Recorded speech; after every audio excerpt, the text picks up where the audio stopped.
Hello, this is the Dumb and welcome to my channel. This video is a little bit different because I haven't made any progress yet. Normally, I only record when I don't forget or I already finished everything I wanted to show. But for this one, I have nothing to show yet. I decided to make it this way because I watch my old videos and old recordings and nostalgia hits. I remember how much I struggle following an inventory system tutorial. I have to pause the video a lot then copy the script. It takes me weeks just to make the system. I don't even know what a class was. I am recording now just so I can go back to it in the future and see how dumb I am. But I think not everything I created is that dumb. I'm still proud of myself for creating a building snapping system. I saw some tutorial where they add additional collider on each side of the object. But then Ubmi calculated the angle of the raycast hit point and the position of the object. Then it determines the nearest snapping point. I don't remember how I made it in code, but it works and it's awesome. But it's still a dumb move because I can just create a simple one and finish it faster. But I choose the hard way. I kind of regret not having any recordings of how I made it. But I did what I can at the time. I'm too lazy to record and it's kind of getting on the way, so I just record when I can. But seeing that I improve a little bit with making games and video editing not that much, I think I can document most of my progress now. Yes, it will slow the development of the game, but I like it when I watch my previous videos. I just regret not having more. I just hope I get better at making games in the future because it will be sad watching this and nothing change. So going back to the game, first my plan is to make a villager spawning system. As of now, villagers are currently not obtainable through the gameplay, and it's not good since this is a village simulation game. I wanted to make this game as soon as possible, so I decided to use an altar to summon a villager. Player can just build the altar using the building system and it's already integrated into the game. I will get back to you once I get a little bit done. Well, I changed my mind. I am making the user interface for the altar when I realized that it is breaking the rule I set for this game. I have a rule that things can only be acquired by processing it on the village or being acquired on the dungeon, which would make the altar illegal. It takes me a day to come up with a new idea and the idea is so simple that it makes it seems like I just lack off. The villager required a house or place to sleep anyway, so I decided to make the bed as the villager spawner. And it's so easy to implement too. I only override a function on the bed script, created a 4 bed types, one for the player to sleep on and one for each villager type. It would be built like a normal building object. And for now, it only requires grass and wood. But this will be changed in the future. Once the bed is built, players can interact with it. Instead of sleeping, a villager will get spawned based on the bed type. Then I prevent the player from interacting with it again, so one bed is for one villager only. It's so easy to make, yet it took me 2 days to implement this. Now that the villager spawning is part of the gameplay, it's time to have a test run.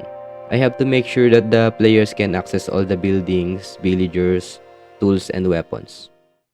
After playing the game, I encountered some issues. First, I forgot that I changed the trees to required sapling, which it should, but I haven't added anything that drops sapling on the game yet. The other problem is the cooking system. Non-cooked villagers didn't know how to eat on their own, and they haven't added a way for the player to feed them. I don't know if I mentioned it already in my previous videos, but villagers and players can die of hunger and lack of sleep. I was checking my food storage script because I am thinking of a way to solve the issue. Good thing it still has the function that lets the player eat food from the food storage. Before I added the cook, this is the way villagers eat in the village. So I decided to use this function again. Now when the villager gets hungry, they first look at the food storage. Player can cook food or collect berries then place it in the storage and villagers can eat those. For the sapling problem, I remember I created a Trent model.